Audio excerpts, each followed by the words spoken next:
welcome to today's On This Day in Tudor History. I'm Claire Ridgway, founder of the Anne Boleyn Files and the Tudor Society, and also author of several books, including the inspiration for this series of videos. It was published a few years ago, but I still actually use it quite a lot, and it's got lots and lots of On This Day in History events in it. Right, today I'm going to take you back to 1510. Now, on this day in history, the 12th of January 1510, King Henry VIII took part in his first joust as king. He'd already, been a keen jouster as prince, but this was his first proper joust as king. He'd become king following the death of his father, King Henry VII, on the 21st of April 1509. So this is just less than a year after he'd become king. Now, the joust took place at Richmond Park, and it was a private event. The 18-year-old king and his good friend William Compton, who served him as groom of the stall as well, they both decided to attend this joust in disguise. Now, if you know anything about Henry VIII, you'll know that he quite enjoyed dressing up, being in disguise. But the idea here was that the two of them would both be in disguise, and so that nobody would recognise the king and know that he was taking part, or even if they realised that the king might be taking part, there were two men in disguise, so you couldn't tell which one was which. However, this tactic kind of backfired a bit because it led to a mass panic when one of the disguised men was injured quite badly while jousting.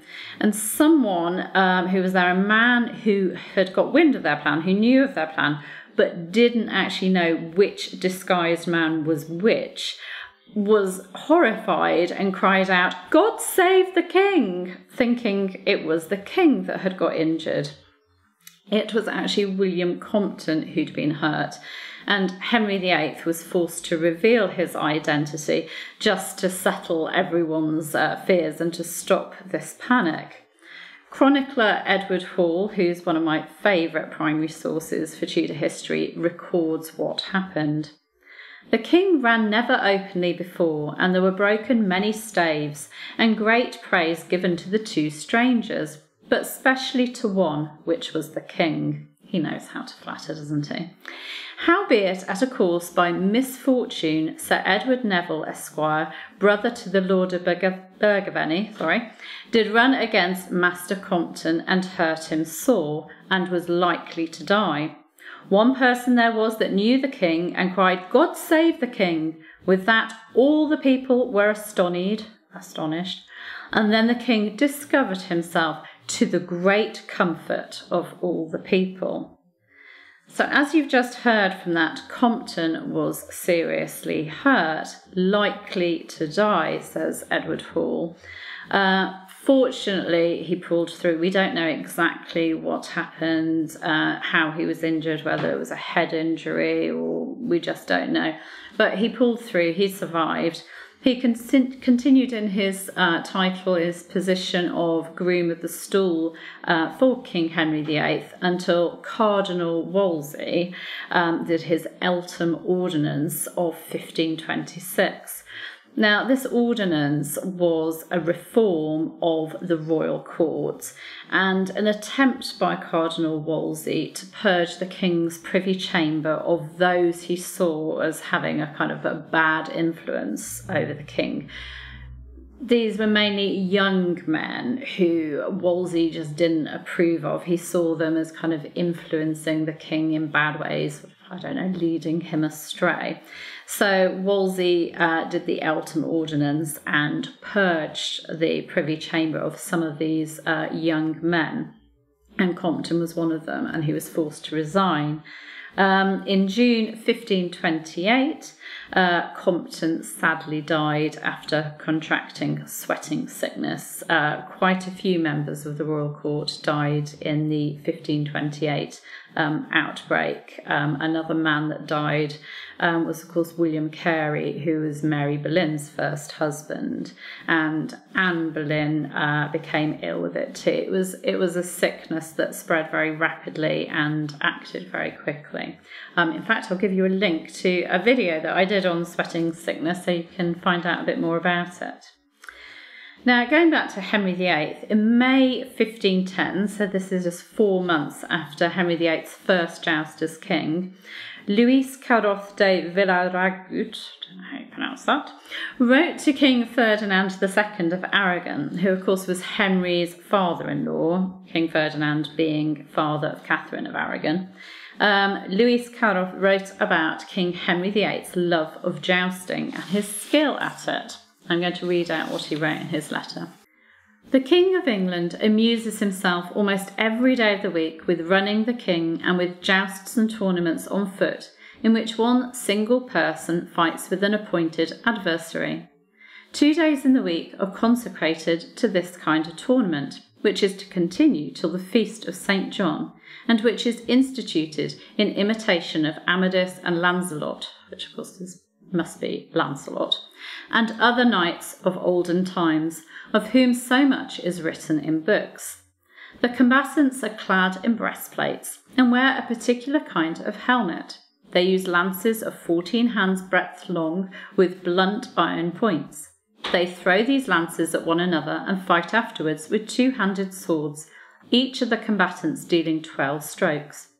They are separated from one another by a barrier which reaches up to the girdle, in order to prevent them from seizing one another and wrestling. There are many young men who excel in this kind of warfare, but the most conspicuous amongst them all, the most assiduous and the most interested in the combats, is the king himself, who never omits being present at them.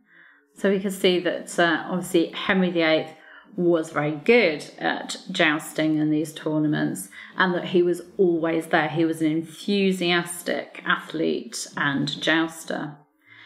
Now, although Henry VIII escaped injury in 1510 when William Compton was injured, Henry VIII was injured at least twice while jousting.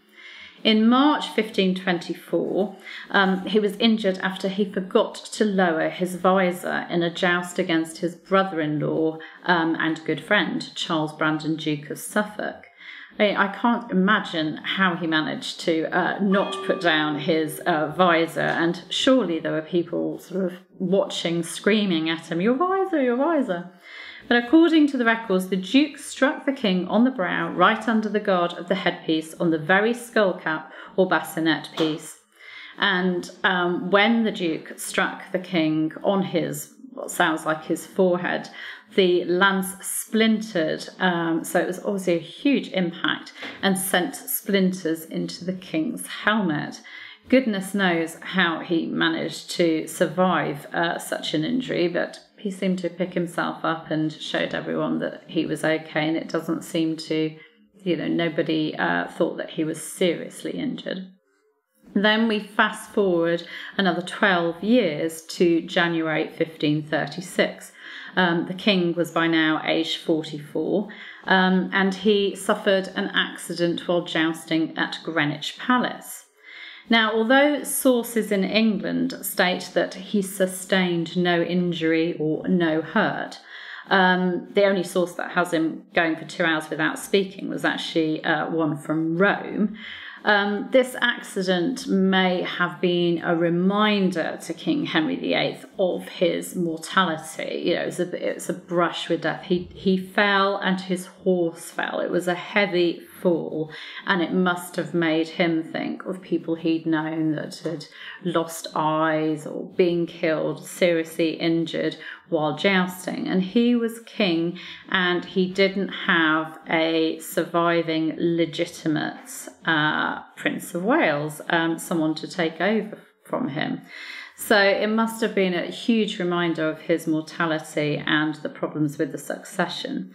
And it may also have exacerbated the health issues that the king already had, sort of injuries that he'd had in the past. He might have been starting to have problems with his legs at this point. But whatever the truth of what happened that day, whether he just picked himself up and he wasn't too badly hurt, or whether he was unconscious for 2 hours like the source from Rome says, whatever the truth of it, Henry made the decision never to joust again. So it brought an end to his career as an athlete, as a sportsman, although he did continue hunting. So there you go. That's what happened on this day, 12th of January 1510. It was thought that Henry VIII had an accident, but actually he didn't really. It was William Compton. I'll be back tomorrow with another On This Day in Tudor History, but please do subscribe with the button below so that you can be notified when these videos go live. Take care. Bye-bye.